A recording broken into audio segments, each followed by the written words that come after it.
Okay, he says he's got us up and streaming, so go ahead, Dana. Okay. I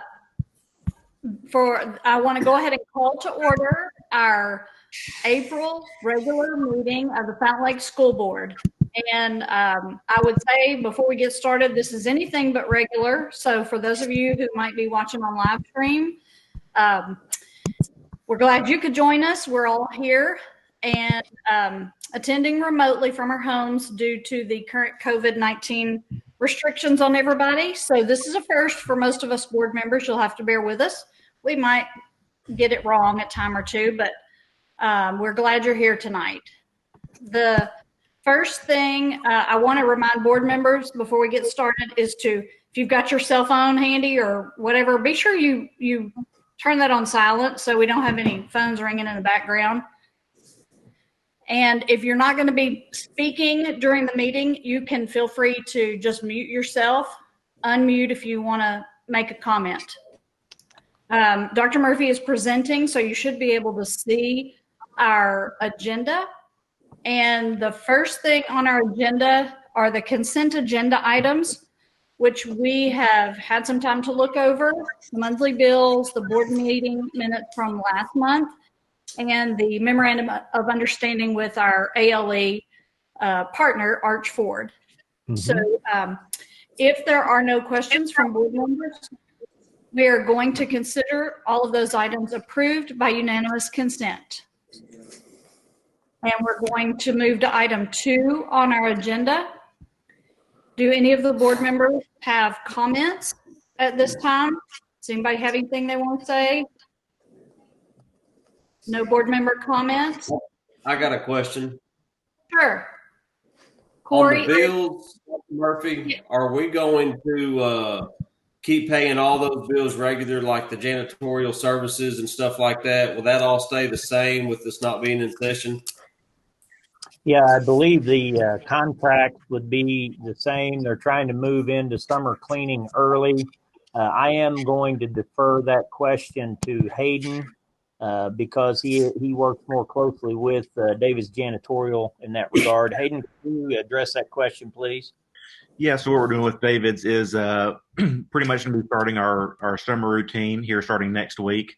We still are staffing every building for nightly cleaning just because we still have teachers that are approved through the administrators that may be coming and going on our campus.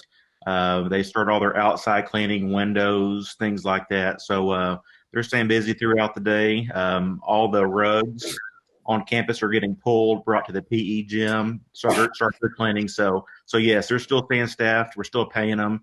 Just met with David yesterday, and summer cleaning starts next week. Okay. Other comments or questions by board members? That was a good one, Corey. Thank you. If not, we'll move into the superintendent's update.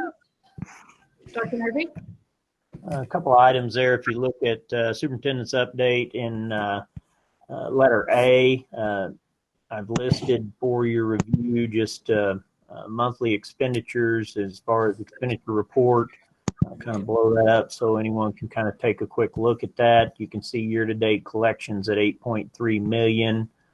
We have a projected revenue of $13.5 million, so we're roughly 62% into our collections. We are entering into the spring of the year when we do receive large portion of those collections. Roughly, we're outstanding about $5.1 million at this time. You can see the state revenue collected and other local sources. Kind of as we're trending, you can see where the budget is in relation to salaries and benefits, what's remaining to be outstanding in that regard. The other screen that I typically review with the board is under year-to-date. As you take a look at the year-to-date summary, roughly people may want to know where do we stand at this point in time in the year. And as of now, we have roughly $4.2 million on hand as a school district. Do you feel like we've seen any impact? I know it's only been a couple of months, but what are you hearing or seeing about collections? Do you think they're going to slow down? Do we just anticipate still kind of being on the same track? We really do believe that the collections, because of the demographic of our population, we may have some degree of delinquency, but we do anticipate collecting the majority of our money in that regard. I would share with you in terms of that disbursement for what it looks like in the upcoming year. It could look different in that regard, but everything at this point would purely be speculation. We're roughly, as we all know, we're now getting into the teeth of kind of an economic shutdown, and we know it's going to adversely affect communities as a whole, and it's a little premature to say that we're going to have a strong shortfall in that regard. We're controlling what we can, and that is the overall expenses related to any consumables. Substitute teacher pay is not funds that we're utilizing that we'll be able to rely on in terms of that. But the $5.1 million, to address your question, is far greater than anything that I could orchestrate with the administrative team in savings. Thank you. Sure. Any other questions regarding finances at this point? A couple other items that I just want to make you aware of is our district newsletter will be running this spring. I've been working with our editor and the partnership with the company, and so we anticipate putting a newsletter out to the community. It's going to fundamentally look different. It's going to be reflective of the times and the challenges that we're facing, but we anticipate having something before in the public's hand. We hope to have that in their hand by the second week or so of May is kind of what we're thinking. But definitely something to kind of end the school year with a district news publication that will be going out to all taxpayers of the community.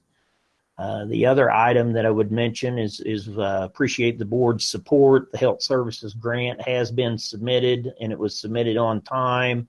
And we're just awaiting. I'm sure that they've delayed that slightly, so we'll know something on that probably into mid to late June is probably when we'll know the status of that grant. Probably the biggest topic that I know each of you have had questions around is what are we doing with year-end activities, graduation. Just want to publicly indicate that there's been no final decision made. Mr. Baxley, Mr. Campbell, Mr. Robertson and I think Mrs. Keys are coordinating a hangout with all seniors tomorrow at noon to allow for any and all ideas to kind of be discussed. We are truly seeking and securing an opportunity for a graduation exercise. The unfortunate thing is the convention center has now been made available to us, and we've secured the date of, I believe, July 31st as a potential date for graduation if we want to use the convention center. But I'm not going to publicly say that we're doing anything until we first hear from our students and kind of get their perspective so we can pull together some activities that, honor them during this very trying time and do it in a safe way.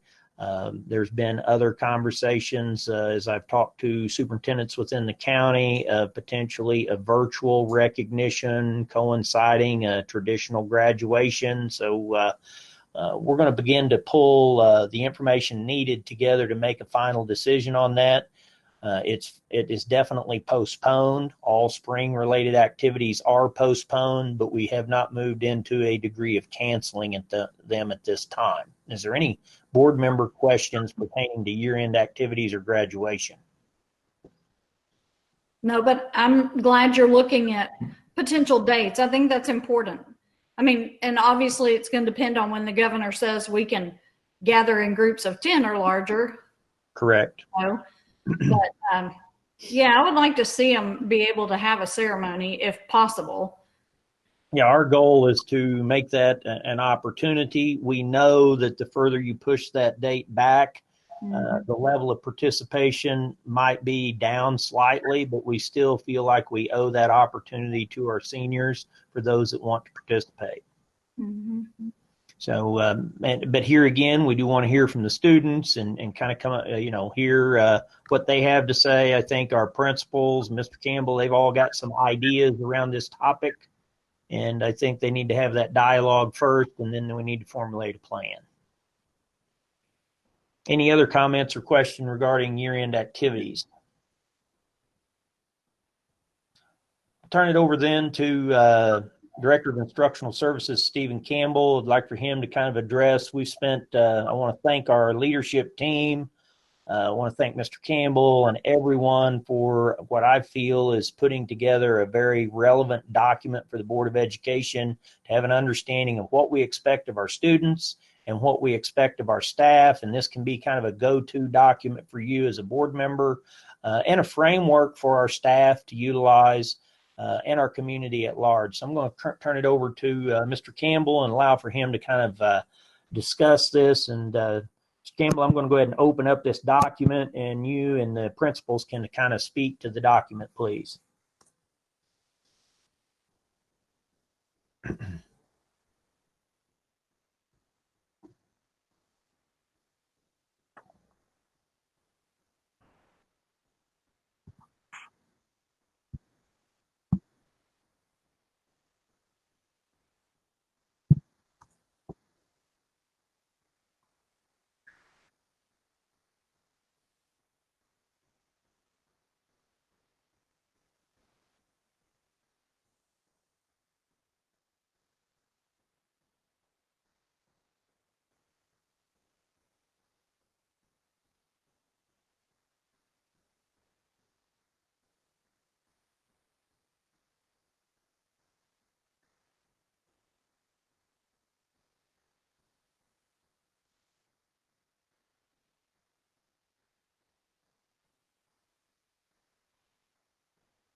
sir. I'm here. Okay, I'll go ahead and start with elementary. I'm going to switch over and look at mine since it's a little bit bigger. We are meeting as an all staff in Google Hangout every Monday morning at 9:30, and that is for certified and classified so that we can all stay connected. We have grade level hangout meetings on Tuesdays and Wednesdays during the week with grade level teams and myself and Mr. Freeman. Our AMI instructional plans are submitted in a shared document that I review and then approve moving forward. And the teachers have been working really hard on that last week and this week. They're going to deliver that instruction either electronically through their class dojo, which is our primary communication with our parents, or they have a very small paper packet, maybe a front and back, that they're going to include in their supply boxes. This week, they have been on campus in a kind of spread out schedule, one per grade level, up in their classrooms, packing supplies that the kids had in their desks so that we can get that out to them next week. They can use that through their AMI instruction. So we're going to be finished with that this Friday, and we're going to start having supplies delivered and ready for them to pick up next Monday, Tuesday, and Wednesday at Safe Room A. I will say all of my teachers are working extremely hard to keep in contact with their parents and families. In fact, that was kind of my charge to them, is that we really look at instruction differently and, you know, be graceful during this time. And that our first and foremost method is to just really make sure our families and our students are safe, because we can't recreate a classroom online, you know, in one day, and it's going to look different. So, you know, the first week we had some staff hangouts. We did a reflection slide, and I will say that, you know, all of my teachers took some time to really reflect on how this is making them think differently. And, you know, they're going to look forward to doing some PD on that and then making their instruction look differently moving forward when we actually do get back into the buildings, even if that's next year. Mm-hmm. You know, a real positive thing that I'm just excited about is the way that my teachers are keeping in contact with their parents. They do have to keep a contact record for me in a Google Sheet. It's pretty detailed on how they're actually communicating. Is their parent viewing the class story? Are their parents and students watching videos?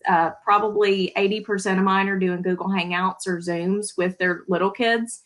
So that has really been awesome, and they love it. You know, they're teaching them the etiquette of, you know, video chatting. So that's been a really neat thing. And that's probably the most positive thing that they say that they have really enjoyed, is just learning to connect in new ways. I think that is pretty much it for my building. I do want to say that I am extremely proud of the hard work and dedication that all my staff are putting into this, and just their willingness to really do anything that is asked or anything moving forward, just to, you know, step out into new boundaries. So for the sake of conversation, I'm going to kind of stop there. We've got elementary has been mentioned by Ms. Curry. We gave a generalization in the overall expectations with focus on food insecurities, supporting kids socially, emotionally, and then focusing on content being third on our list. Does any board member have a question at this point in time before we move into middle school? Ms. Curry, did I hear you say that you're in contact with about 80% of your kids? Did I hear that right or wrong? No, actually, my staff has contacted every child. We do actually have a running document of just a few children that they have had some trouble contacting. And then we've either gone out to houses or called from the school, because parents are more likely to answer the phone. But we, you know, compiled that a couple weeks ago, and there were less than 20 out of, I would say, 550 kids that they had not reached. And we have been able to reach all of those. So I think when I said 80%, I said 80% of my staff was using Google Hangouts or Zoom to actually have some chats. Okay. Got it. Yeah. Other questions? Okay, I'm going to move then to middle school. Mr. J, do you want to give a few highlights related to what you've seen to middle school, please? Yes, sir. I mean, I will tell you the biggest highlight for us is one of my tasks has been to ask all my advisors to make sure they've made contact with their kids. I would say we probably have maybe 10 to 15 that we have not been able to reach either through phone or email, and that's out of approximately 400 students. Our advisors have done a great job of trying to reach out to make sure what any of the needs that our kids may have, whether it's homework, whether it's just emotional support, or whether it's food support. The next thing I would tell you is probably 80 to 85% of my kids have been actively engaged in some form of Zoom or Google Hangout. Even the kids who did not come and get their Chromebook, I think we're borrowing parent devices. So that's really helped for them to get in there. And I know one of them made the comment today when they came to check out their Chromebook because they were tired of using mom's. They were excited just to see their teacher and to see their friends. Because obviously they're not going to their houses right now, but they were excited about that part. Like I said, 80 to 85% of ours have been going through the Google Hangouts or the Zoom to make contact with teachers and with instruction and to ask questions. The last 3 days, yesterday, today, and tomorrow, we've been doing the collection for material from Cobra, Venom, and then days obviously 11 through 20. We were also sending out days 21 through 30. And I told mine to kind of think of themselves in a 10-day sequence. So that kind of gives everybody that opportunity to kind of digest what you're doing. We know we've got one more rollout, and then we've got to figure out two things. How to collect everything at the end of the school year, and also how can we provide an opportunity for our kids to come back to the middle school to get their personal belongings that they left in here from prior to spring break. I have even in the lost and found, which is overflowing with jackets and coats, which if you're a parent of a middle school, you always kind of wonder what happens to your jacket or coat. It always seems to disappear for some strange reason. But we've had quite a few kids from 5th and 6th grade pick up Chromebooks, and I would say out of the 220 students, I think I've probably pushed out another 115 Chromebooks. So probably better than 50% between the two grades. Okay. As Cody said, I would tell you our teachers are working extremely hard to make sure they're being helpful to students, that they're trying to continue their educational learning, but their safety and well-being is obviously the first and foremost thing that they are concerned about. Mm-hmm. Okay, thank you, Mr. J. Any questions for the middle school? Okay, let's move to an overview of the high school, please. Mr. Baxley. Yes, sir. The high school, I just want to say that we meet every Monday morning at 9 o'clock. We usually meet from 9 to 10 as a whole faculty. We talk about the agenda for the week. We talk about the expectations for our students and our teachers. And then we try to have our departmental meetings once a week also after that Monday. Just depends as needed. And most of our, I would say 90% of our classwork is being done through Google Classroom. The students are taking ownership in that. The teachers are working their tails off. Mr. Robertson and I have asked our teachers to add us to their Google Classroom so that we can see the content that's being pushed out and the content that's being resubmitted from the students. And I can tell you that my email is being blown up from students and teachers. Communication is going on. Assignments are being resubmitted. Assignments are being delivered, turned in. So I can tell you that our teachers are working hard. Our students are working hard, and it's been a success right now. We have probably 40 students total that are getting hand delivered packages of AMI work. We open the high school office from 8 o'clock to 3 o'clock on Mondays. This allows our students and our parents to come pick up AMI printed material and drop those packets off at the same time. But other than that, I just want to let you know that our teachers are working hard, our students are working hard, and it's been a good success on the Google Classroom. Okay. Thank you, Mr. Baxley. I'm going to go ahead I didn't review. Sarah, do I have you on the line?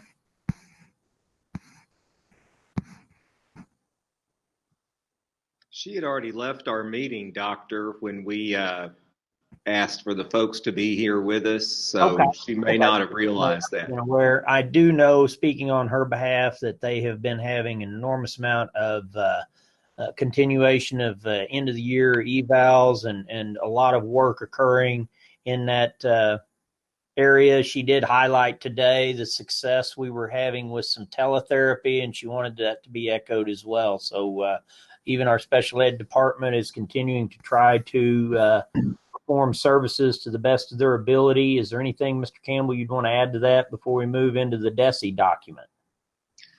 No, I just, as I pointed out earlier this afternoon, we our folks working in the dyslexia field are also working with their students. It's not the full dyslexia program that they would normally have, but it does give them some resources in that field. And before we go to the DESE document, I have a question about Sure. Are those IEPs being modified, or do we have to go back and, because it's AMI and there's a lot of stuff like physical therapy and OT written into that IEP, and we're not able to fulfill that at this time, are we rewriting the IEPs, or the waivers granted? What's happening there? Do we know? I actually do, Mr. Little, know that they're doing as much teletherapy as they can in the OT and the PT field. They're on their computers all day long doing sessions with kids. Now, I don't know if the exact minutes are being met. That is something, we have extended school year services that we run in the summer. And so if we get to the point where we can have folks back together, then those kids would be able to come in and receive extended year services, because obviously there's a pretty good regression. Right. That's what I was worried about more than anything, the regression of our special needs students. And, Yeah. Because I know we can't meet those minutes directly. Now, maybe speech can, and some of those outside services, but I know some of that OT and PT is going to be tough to do. Correct. Our speech therapists are working, doing teletherapy as well, face-to-face. Yeah. And over the computer. Right. And that I figured we could handle. Okay, thank you. Yeah, and just to speak from a federal perspective, there's not been any waivers granted to that process, so we're doing everything we can to try to sustain a degree of compliance during this pandemic. So that's what I would share with you there. Okay, thanks a lot. You bet. Mr. Campbell, I'm going to go back to the agenda. You had another item linked in here. It says DESE Extended AMI Instructional Guidance. I'd let the board know that we received this, I believe, 2 days ago as a complete document, but we've been getting memorandum guidance from the Department of Elementary and Secondary Education throughout the entire time that schools have been closed. But this is a relatively lengthy document that has, it's 23 pages, has a lot of content in here. If you're seeking specific information, or we thought it'd be a good resource for not only board members, but community members to access. So we've placed it here in the board agenda. Is there any areas you want me to kind of turn to, Mr. Campbell? You and I talked about one, I believe. Yes, it was bottom of page 9, top of page 10, I believe is where we wanted to look. This is a thing that we've had a hard time wrapping our heads around, and there wasn't a real good idea of what it should look like on the front end, but just exactly how much time a kid should be involved in schoolwork. And here's what the state recommends. Pre-K through 4th grade, 30 to 60 minutes a day, maximum of 5 hours a week. 5th through 8th grade, 45, 90, 7.5 hours a week. 9 through 12, 60 to 150 minutes a day, maximum 12.5 hours a week. So even in their schoolwork, it's not the same as it would be if they were here. We're not expecting kids to be doing schoolwork for 6 or 8, 10 hours a day.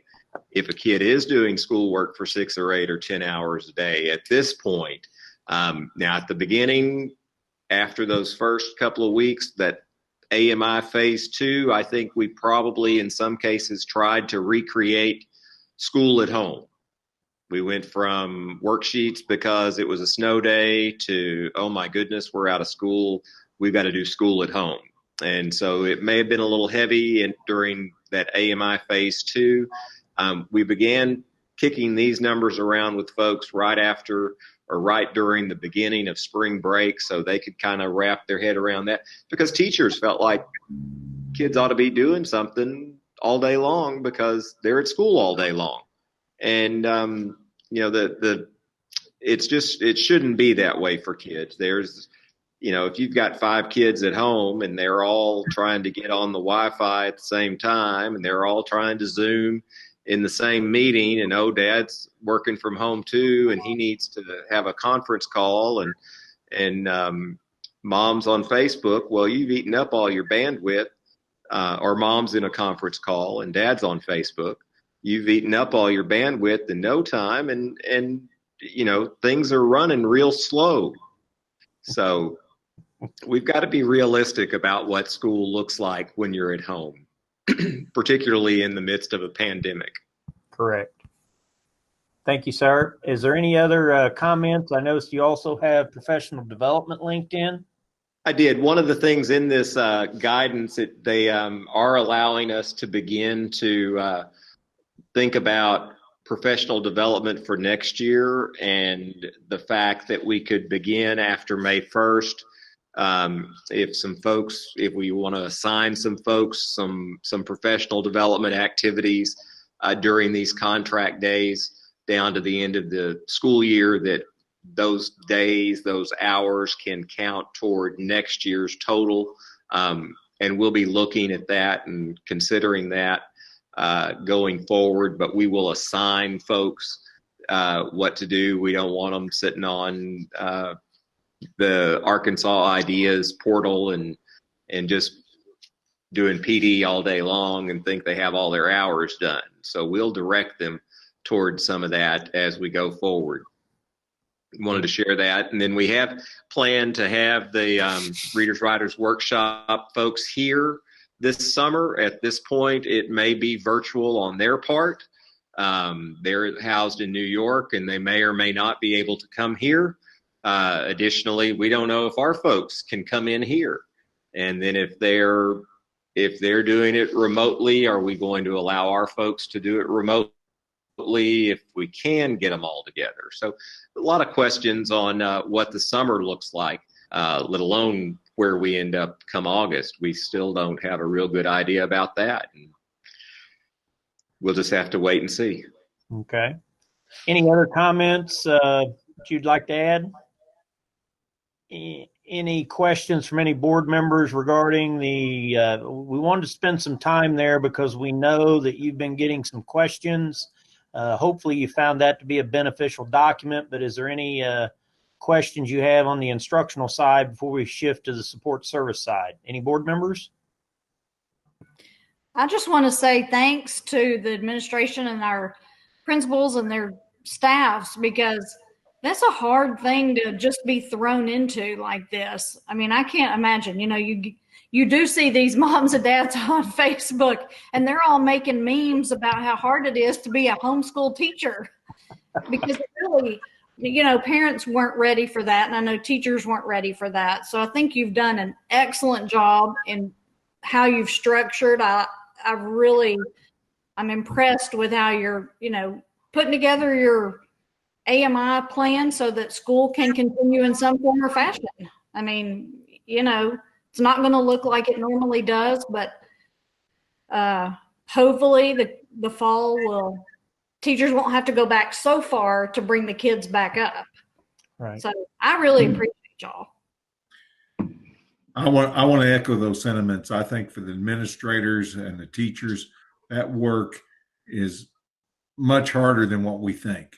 It's sitting there working from home sounds like a piece of cake, but I know they're keeping those students engaged, and I know the administrators are staying on top of what the teachers are doing. So thank you. Mm-hmm. Okay.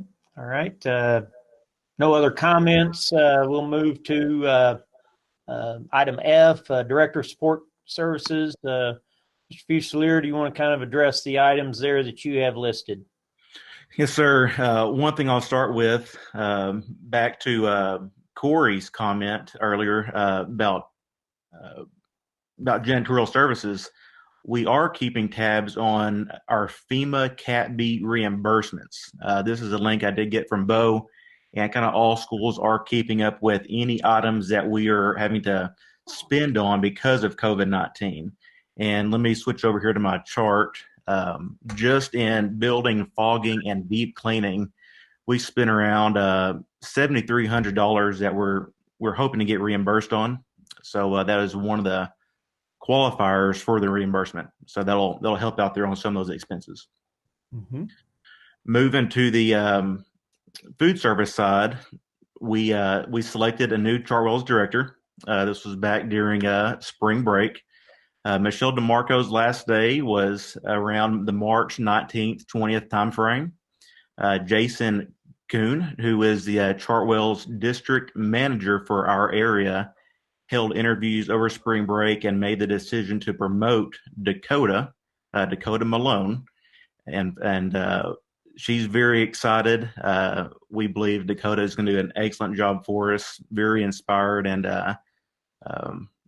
I'll say it again, she's very excited and motivated to be with us. Switching over to meal deliveries, we have now surpassed the 12,000 meal delivery mark. Dakota, Judy, and the food service staff, they've had a very busy month preparing all these meals, and they've done an outstanding job, along with our bus drivers, any volunteers we've had, just to make everything happen. So I'd like to really applaud them for a very outstanding job that they've done for us. Mm-hmm. Anything on food service before we move to resort? Again, I'm just going to give out a big thank you. I've seen the bus go through my neighborhood, and I've seen the kids outside getting food, and that just helps. Parents weren't prepared. Again, parents weren't prepared to have to feed their kids necessarily every meal all the time. So, man, what a bang up job they're doing. They are. They're doing an awesome job. And I saw where we had switched it back to 2 days a week because it was a little overwhelming trying to do one week at a time. Yes, it was. I witnessed some of that. It was like food in 5 bags. It was a lot of stuff. So it was a lot, but I think they're doing a great job. So lots of kudos to them. Yes, I agree. And all right. we have a question. Okay. Because parents aren't paying for this. Huh? So is it basically just the school's expense? I mean, are we just kind of doing it on our dime? I'm just curious. This is a part, this qualifies, this is a pandemic, kind of qualifies under the summer seamless program. Okay. It's a statewide program that we're already enrolled in, or everyone's enrolled in. So it's part of that program. It's been tough, getting these meal preparers because, we have some Chartwell's employees that went to unemployment just because we're unsure of the pandemic. But yes, this program is here in place for the seamless summer program to cover expenses like we're seeing now. Are we having any trouble getting food?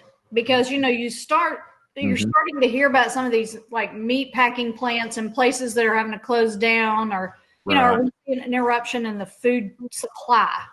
Right. Yes. Starting, I'd say about 2 weeks ago, we were kind of nervous of when that Cisco truck may arrive on campus. They would give us a date that they may be arriving one day and they show up 2 days later.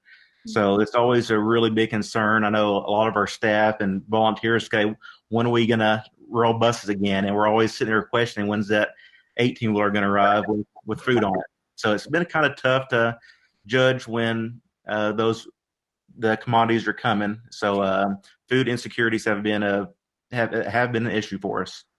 But here this past week, we've been confirmed that our trucks are coming. So as of right now, we're doing good. Good.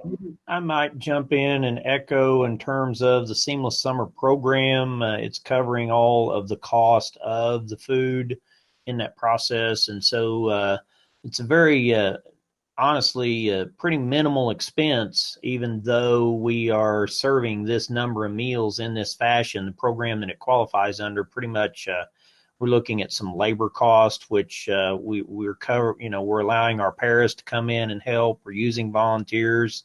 Chartwells is paying for the staffing model on their side, so it's pretty much cash flow neutral for us to deliver this number of meals, and then we're keeping track of our fuel and those allowable costs that possibly we could get reimbursed through COVID on pertaining to transportation. But that would be kind of the summary of cost around food distribution.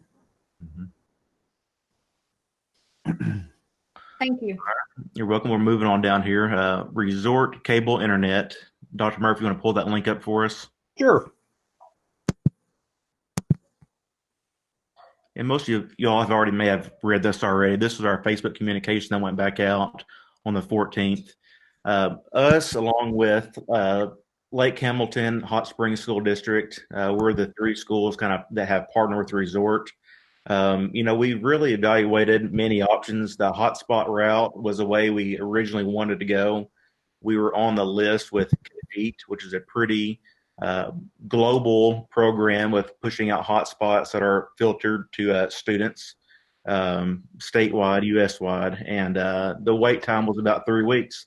And the price, once we finally got ours last week, was pretty high, but something that we're not opposed to. But luckily, Resort came through with us, and we have right now 54 homes that have called in to Robin that have signed up. And they start installation tomorrow, and they hope to have the first 20 homes completed by end of day Monday. So, which is really good. We have, like I said, 54 signed up right now. So not all of them are going to be eligible, but for most of them, we hope we can bring on board. And that's a cost that, like the Facebook communication said, the school district is covering the $25 a month fee up to 4 months. After that 4-month period, the homeowner can take over that payment for $25 a month. There are a few sites that require build outs, meaning there may not be a physical cable running from the power pole, which mostly Resort's on. They don't have a whole lot of underground utilities. So from the pole back down to the house, so that's a $50 fee. So far, we're only seeing 4 of those so far. That $50 fee that we are covering as a district. And like I said, out of the 54, only 4 of them are having build outs going right now. So we think it's a really good thing for our community. And you might echo that would be for homes that have no connectivity. Is that what you're alluding to? That is correct. These are homes that have no connectivity.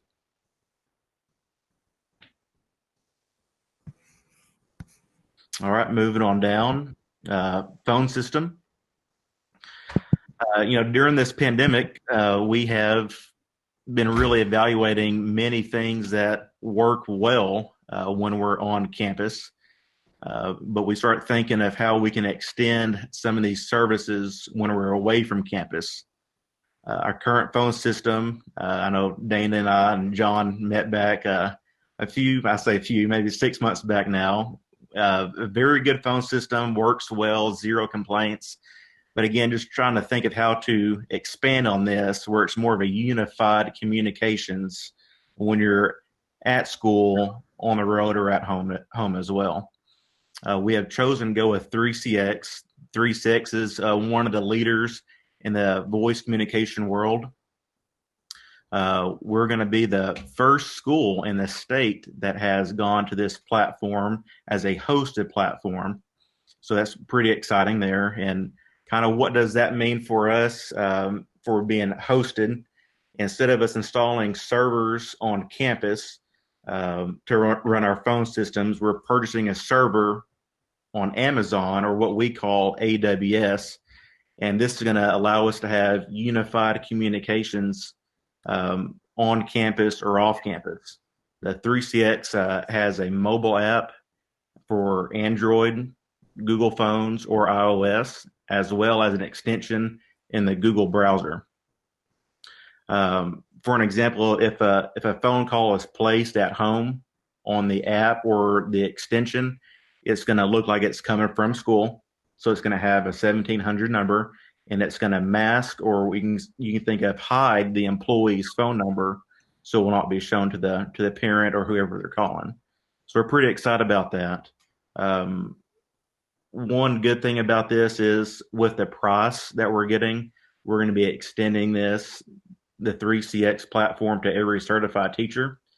And even though we're extending this to roughly 150 total licensing that we're paying for, we're going to be saving roughly 10,000 annually. So we're pretty excited about it. And the phones, we haven't purchased the phone system yet. We've still been evaluating it. Probably in the next week or 2 weeks, we'll start this rollout. Okay. I just have a couple of questions because Okay. you're good at that technical talk. But in real terms, does that mean that everybody can use their personal cell phone and an app that's installed on their personal cell phone? They call through that app and it Correct. looks like it's coming from the school? It is. Yes. Yes. Okay, so teachers will have the ability to not have to give out their personal cell phone numbers. Correct. They can will they have a way for parents to call them? Yeah. So what we're looking at now is, one thing we're not talking about tonight, we're looking at doing a website migration to Apogee. I'm not sure if we kind of really talked about on that yet, but on Apogee, we have a very nice self-service, I wouldn't say a parent portal, but just a staff page that we can list by alphabetical or by building. So the parent go launch the app, hit staff directory, and see everyone's name, email address, and we'll have the extension for the teacher. Okay. So in theory, Dana, you could click on that person's name and make that phone call, and it would go and it would reroute and give that employee the opportunity to take that call during school hours or after school hours, or allow it to roll into a voicemail and they could return that call the next day. Mm-hmm. And it would just come through their cell phone, but through that app. Through the app or their computer, whichever way they choose to do it. We will be eliminating some phones, very few. I think we only had maybe 10 or 12 total on campus that were classified as workroom phones, maybe next to a copier. Instead of having that teacher get up out of her desk, run to the copier just to make a phone call, they can launch the app on their phone or the Google extension to make that phone call. So we'll be saving a little bit of hardware cost. Okay. But you'll still have phones on the desks, like for Dr. Murphy and people in our offices. Yes, just our admin staff, office staff will continue to have desk phones. They will have the option to have, or they will have the mobile app and the computer app as well if they wish to use that. One good feature is we do have road construction going on, or it's kind of paused now. But if they did hit a fiber line or a phone line, we would normally be out. Yeah. Since this is moved off campus, hosted with Amazon, if that fiber line or phone line gets cut, those secretaries could pull that app up on their phone, utilizing AT&T or Verizon, and still answer the same phone calls coming into campus. So it doesn't go through the normal fiber or. Correct. It's just truly cloud-based. Yes. Yes. Okay. And then the only other thing I would add is there's a true cost savings in allowing every district computer that's issued to an employee will have the flexibility for this remote calling service on a computer as well as their personal phone. Mm-hmm. Correct, Hayden? That's correct. Sounds very high tech. I'm glad we have Hayden. I didn't get a chance to look at that. What is the cost of that? Right now we're spending upwards of $60,000 every year on our phone system. We have a PRI based phone line now, which only allows us to have 12 incoming phone calls, and we have a long distance bill on top of that. So those two bills added up annually, it's pretty expensive. So we're going to be eliminating the long distance bill completely. Since this is a hosted solution, there is no long distance. One thing to add is this solution, even though it's hosted in the cloud, we will have what we call in the tech world high availability. If our hosted platform ever goes down, it would swap over to another site. For an example, right now, this server that we purchased lives in South Carolina. If it ever goes out, it flops over to a New York server automatically. So we're gaining so much stuff. But back to your question, we're going to have a $14,000 purchase just for the hardware, and then the reoccurring cost is going to be right at $1,000. So we're looking at we're cutting almost our bill almost in half, but we decided to add this back to our teachers, so Right. that brought the cost back up where the cost savings is around $10,000 annually that we're saving. Thank you. You're welcome. Any other questions regarding updates for support services? Is there anything else, Hayden, that you did not list there that you need to discuss this evening? I think that is it. Any questions for Hayden? Okay, I'll turn it back over to Dana. Do you want to kind of take item 4? Yes. Excuse me. Corey, are you able to see the motions? Do we still? Corey, are you there? I'm here. Okay. Can you pull up the notes on are you on your phone or the computer? Well, I'm on the computer and my phone Okay. because I can't figure out how to get it. I've got the notes if you just want me to read that. Yes. If you would like, Corey, would you like Mr. Campbell to read the motion?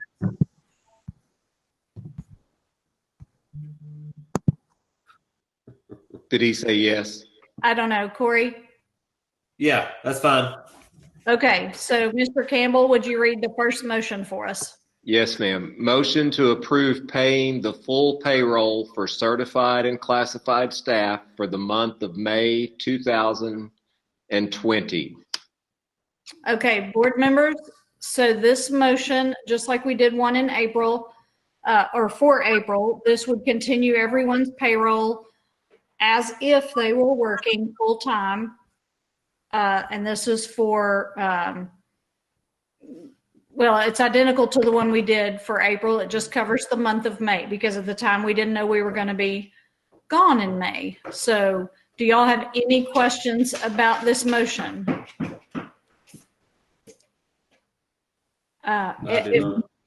Okay, so the motion is to approve paying the full payroll for certified and classified staff for the month of May. All in favor, board members, say aye. Aye. Aye. Okay. Are there any opposed? If not, that motion will carry 5-0. And Mr. Campbell, would you read the next motion for us? Yes, ma'am. Motion to accept the letters of resignation from the personnel below for the correlating positions for the upcoming 2020-2021 school year. Teresa Hauser, District Aide, Jeffrey Forbes, High School Teacher. Okay. Board members, you have had the opportunity to look over those resignation letters. Do you have any questions about that? No. Okay, if not, we have a motion to accept the letters of resignation from the 2 personnel, Teresa Hauser and Jeffrey Forbes. All in favor, say aye. Are there any opposed? If not, the motion carries 5-0. And the last thing on our agenda is because the school board election, which we didn't actually have one for Mountain Lake, but because technically it happened in February, it's time for us to elect officers for the, not for the school year, but until the next election, which would be next May. So these officer positions will be good until next May's election, and then in June we will come back and do this again. And for the newer board members, Dr. Murphy has pulled up on the screen that we elect a president, a vice president, a secretary, and a legislative liaison at this meeting. We also have, it says in the, there is also a, where's that phrase about a dispersing officer? It's near the bottom of the first paragraph. It says the board shall also elect one of its members to be the primary board dispersing officer and may designate one or more additional ones as alternate board dispersing officers. We do not need an alternate because our checks are signed electronically. And so we have Corey, I believe, is our board dispersing officer at the moment. And I am going to recommend that Corey continues in that role simply because you have to do a lot of changing at the bank. You have to do signatures, switch it all over. It's just so easy to let Corey's name continue to be on those checks. Does anyone have a problem with allowing that position to stay the same? No problem. Anybody? No problem? No problem. Okay, so we're going to focus on voting for the president, vice president, secretary, and the legislative liaison. And as your current board president, I would like to nominate Cindy Herring to be the president for the next 12 months or so. Does that need a second? It doesn't have to, but I would, if you want to second that. Also, second. Okay, because if anybody else has a desire to nominate themselves, and let me just say, since some of you haven't gone through this process before, you can nominate yourself for a position. This is not one of those deals where somebody has to nominate you, but if you feel led to nominate yourself, you can do that. So, but I would like to nominate Cindy. She's been the vice president, and I think, this will be a good experience for her. And Cindy, don't know how you feel about that, but are you willing to accept that nomination, and then we will vote? I will. Thank you for that. Okay, so board members, if you are in fact, and let me just say before we vote that since we're at the end of our meeting, these positions will begin at the beginning of the next meeting that we have. So starting in May, these new roles will happen. So board members, all in favor of Cindy Herring being the next board president, say aye. Aye. Aye. Aye. Any opposed? Not. Cindy will be the next board president. And do I hear any nominations for the vice president? Does anybody want to nominate themselves for that role? I would like to nominate Corey George. Okay. And Corey, will you accept the nomination? I guess we should ask that question because you could refuse and say no, but will you accept the nomination? That nomination. Okay. Any other nominations for vice president?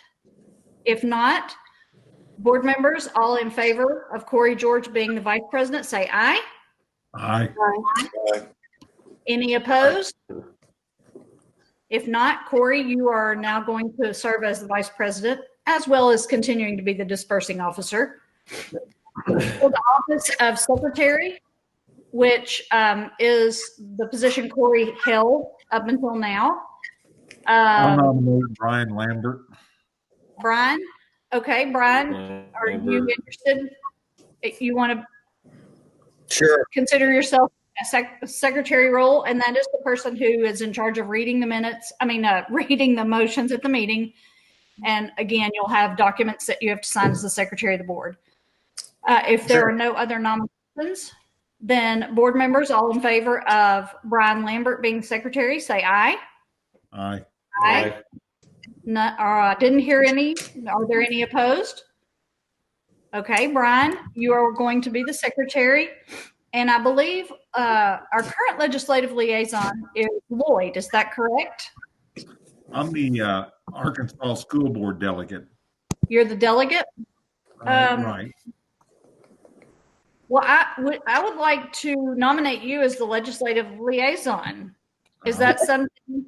I'll accept it. Okay. Yeah. Do you want to? That's a railroad job, Murphy. Am I taking Cindy's role away from her?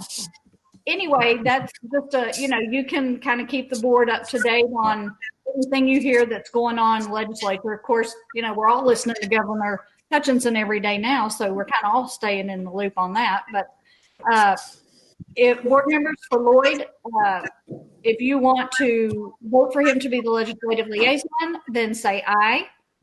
Aye. Did I hear everybody vote? Are there any opposed? Okay. No opposition, and that was approved 5-0. So we have our new board officers set for the coming years. And it shows on our agenda that we have an ASBA delegate. Lloyd, are you good with continuing to hold that position also? I am, unless you want to take it, because I don't No, want to leave you out in the cold. I feel like she wants a vacation. No. I want to give everybody a chance to expand and learn and we all need to take turns doing stuff. I'll still be a very active member, but a member at large. So yes, I will accept the delegate position. Without any opposition, we're going to I guess we have to vote officially to let Lloyd keep the ASBA delegate. So all in favor say aye. Aye. Aye. Aye. Okay, Lloyd, you are officially the ASBA delegate. And because it's on the agenda, I was just speaking without looking at the agenda. It does say that there is a motion to elect the dispersing officer. So we're going to fill in Corey's name there. And all in favor of that, say aye. Aye. Aye. Okay, none opposed. So now we have every position set. And Dana is going to be a member at large, but I'm we're a 5-member board. None of us hold any power without the others.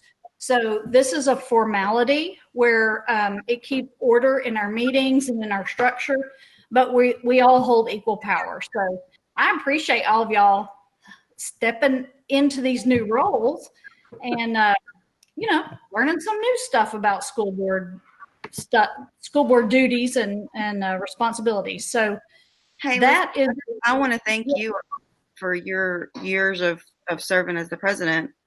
I'll definitely be calling on you for sure. I know where you live. But thank you so much. I've learned a lot from you.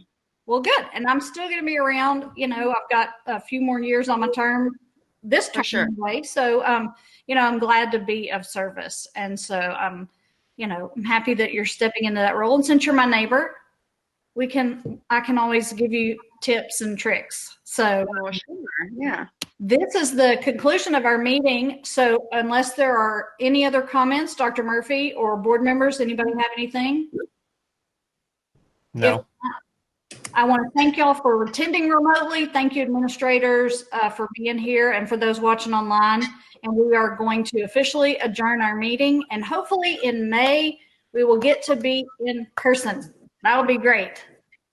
Thank you for being here. We're adjourned. Thank you.